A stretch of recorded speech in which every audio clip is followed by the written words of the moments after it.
Hi, Approaches to Tech students. Welcome to the first of two podcasts that provide feedback on Assessment 1. This first podcast will take you through two points relevant to the first question, the Assessment 1 question that you answered. It'll look at how to make sense of an assessment question when you are given it.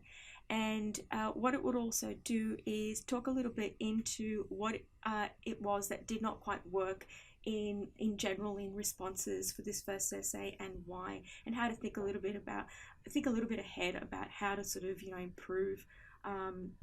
improve your work.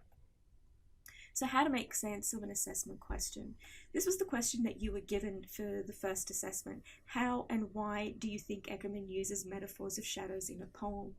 More than often, not always, but more than often, an assessment question will often guide you on how to respond to that question. And in this question, you can see that this prime sort of signifiers are the how and the why. The how is prompting you to observe and describe what you see in the poem. That's relevant to a discussion about the metaphor, the shadow metaphor.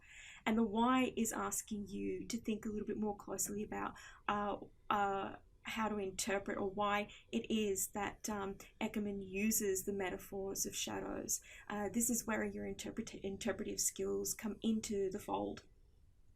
There is another prompt here as well that I think a lot of students were not necessarily confused about, but couldn't sort of distance themselves from it, and that is the do you think reference here. How and why do you think? This is certainly a question that's asking for your opinion. It certainly implies that, but you still remember it's a close reading task, and when we ask you to do a close reading of a text, we're actually asking you to place the text, the poem in this instance, under a microscope and assess what you see. And this takes some instinct and knowledge, not guesswork. Even though the question may ask for your thoughts, you must create some sort of distance between yourself and the text itself. So opinionated phrases and cliches often create distance between yourself and the marker as well, not necessarily from you and the work. And while it is the active voice, it is kind of jarring for us to be reading pure opinions. So to get yourself out of these kind of truisms, cliches, opinions and guesswork, there's several things that you can in fact do. Read, of course, the question closely and dissect it, which is what I'm showing you right now to do. Revise the poetry module lectures and tutorials, what you covered in tutorials and what's covered in lectures, and the things that Kate Fagan covered in extensively in that module are prime sort of starting points to go back to and reacquaint yourself with. The concepts of the unit are crucial here. If you're not familiar with the concepts, you often kind of find yourself skating over a question. Read the secondary criticisms in the unit reader if you need to certainly sort of ground your understanding of the concepts, and read widely to expand your knowledge of how figurative language works. So with this question, if we go back to it, you'll find that this question is prompting you to ask, how does a shadow work? What does that shadow represent in this instance, in this poem? What causes the shadow? These are questions, and more that you would probably ask yourself in the background as you're preparing your draft for this assessment. The shadow's literalness is crucial to how you might understand its metaphorical function in the poem. The speaker sits in the shadow of her mother, and a lot of students could certainly see this when they were arguing their point. And to sit in the shadow of greatness, we can take this even one step further, is to adopt those features and characteristics of that shadow. Now, for example, if you're going to take on this kind of figurative sort of assessment of a poem, which is what you're asked to do, make sure that you are moving from the literal to an assessment of the figurative very fast in your argument. And to do that, you might, for example, provide a definition of a shadow, and you might not. It wasn't required for you to define what a shadow was. But here's an example by a student who integrated very well the literalness of the shadow with an argument that he was proposing to make about Eckermann's poem. He starts off by saying that a shadow is a flattened, simplified projection of an object. This is kind of a very benign way to begin an introduction, but it is also a good way to orient the reader. And there is method behind his argument here. He goes on and he says a person can identify an object by observing the shape of its shadow. Yet, and this is where the student is now turning the argument, moving it out of observation into description. Yet a shadow cannot and does not reflect the complexity of what is projected. It provides only a rudimentary outline of the basic shape. So there's a brief expansion here and a kind of negotiated reading of what a shadow is literally. Then he goes on, and in the case of this paragraph, because it's an introduction, he provides you with a thesis statement.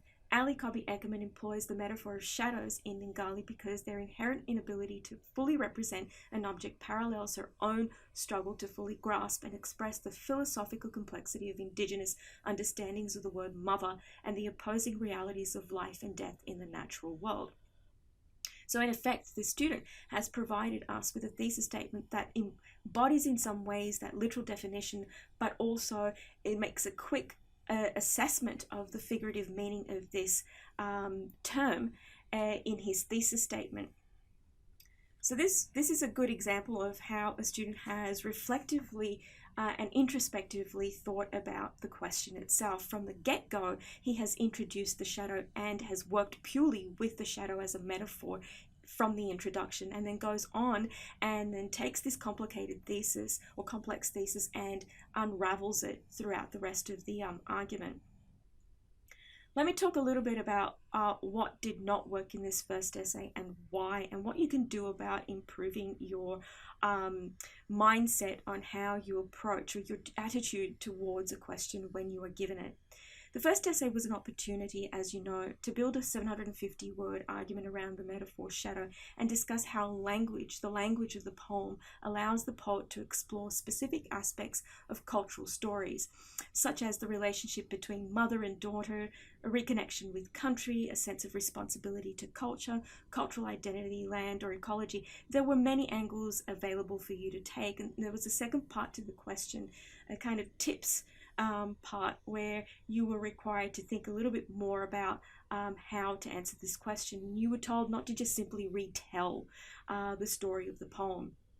We were asking you to think about the bigger ideas that Kate certainly covered in the poetry module lectures. So it was important to go back to that module and rethink your approach to your response to this question. So overall, most students did exceptionally well to connect the metaphor to the language of the poem and explore the cultural stories at work. But a few things were assigned that indicated struggle with the question. So these are the couple of things that suggest this. The whole essay had to engage with this metaphor in one form or another, and this is something that I pointed out very briefly just before. It was not enough to just systematically retell the story of the poem and only come to the shadow, let's say in your second or perhaps third or fourth paragraph.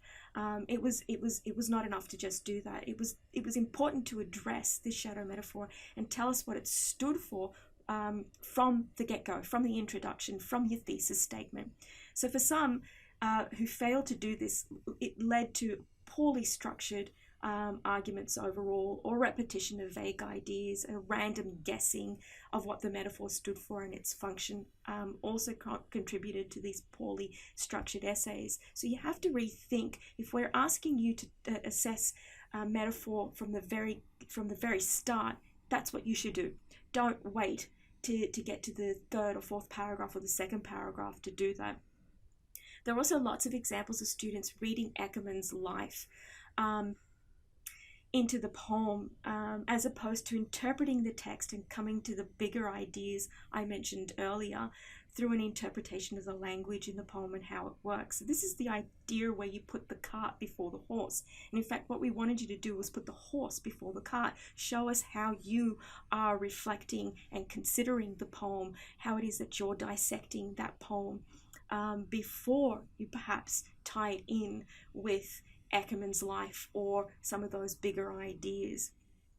So I found this really interesting. One of the points that were made by a tutor in the feedback to students was to remember to keep coming back to the author's choice of words. Why one word over another? That is the choice a writer makes every time they put pen to paper. It's also what we use in a close reading to decode the meaning. So it's important to always come back to the words of the poet. Finally, what we found, and we do seriously encourage you to keep this in mind, is to cite the work that you do use. If you are in fact going to go ahead and look into Eckermann's biography or any poet's biography, or use the lectures, then you need to cite them. It's absolutely crucial here. Don't just copy the lecture slides without a reference.